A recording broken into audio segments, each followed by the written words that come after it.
Una, gusto ko nang i-discuss sa inyo yung vision ko. Medyo disturbing, medyo nakakatakot, pero wag ganyan. Sasabi ko, wag kayo magpapatakot sa sa mga nababasa nyo. Dapat alam nyo labanan, alam nyo paano harapin, alam nyo paano palakasin yung loob nyo, okay? Kasi sa vision ko,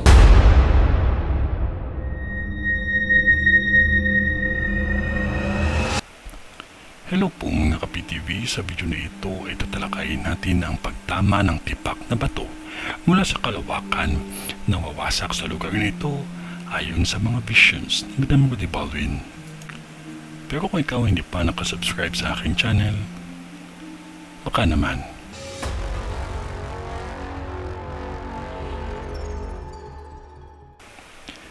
Alam ko na sasabihin ninyo na normal lang ito na mangyayari. Ngunit mas mainam na alam ninyo na may paparating na matinding hamon ng kalikasan. Itong tatlong bansa ay makakaranas ulit ng malalakas na lindol. Isang matinding pagyanig na kung saan pati sa dagat ay yumanig. Malakas na lindol ito dahil may mga nasawi akong nakikita. Malakas na pagyanig dahil sa vision ko ay nakikita ko ang mga pinsala at buhay na nawala. May nakikita akong pagkagising ng ilang mga bulkan.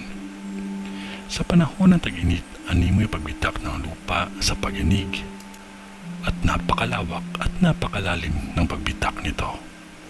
Maging handa lamang ang mga taga-Taiwan dahil may aksidente akong nakikita na mangyayari ulit sa tren at salpukan ng mga sasakyan. Lalo na sa sunog dahil dalawang sunog ang nakikita ko na mangyayari pa lamang. At malaking sunog ito. Sa Indonesia naman malakas na lindol ang mangyayari, ngunit may pagbaha na kakaharapin din ninyo na nasabayan ng malakas na lindol. Kahit magkaiba man ang ating relihiyon, huwag nating kalimutan ang manalangin palagi. Sa Japan naman maging maingat at huwag ikatwiran na ito ay normal na nangyayari sa bansa ninyo, gaya ng sabi ng ibang OFW dyan, dahil hindi biro kung lugar ninyo ang makakaranas ng malakas na lindol at pagyanig sa tubig.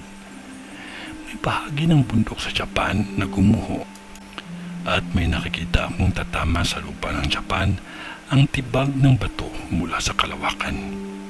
Magmaingat ang mga OFW dahil may nakikita akong magiging biktima ng krimen at dalawa ito. Mga lindol na hindi lang isang bulkan ang nagigising, lalo na sa bansang Indonesia. Animoy nawala ang isang lugar nito sa tindi ng pinsala ng pagyanig. Kahit ano pa man ang danasin natin sa buhay, maniwala man ang iba o hindi, ay sadyang may Diyos. Sa Kanya tayo ay tumawag dahil hindi tayo bibiguin na maligtas sa hamon ng kalikasan.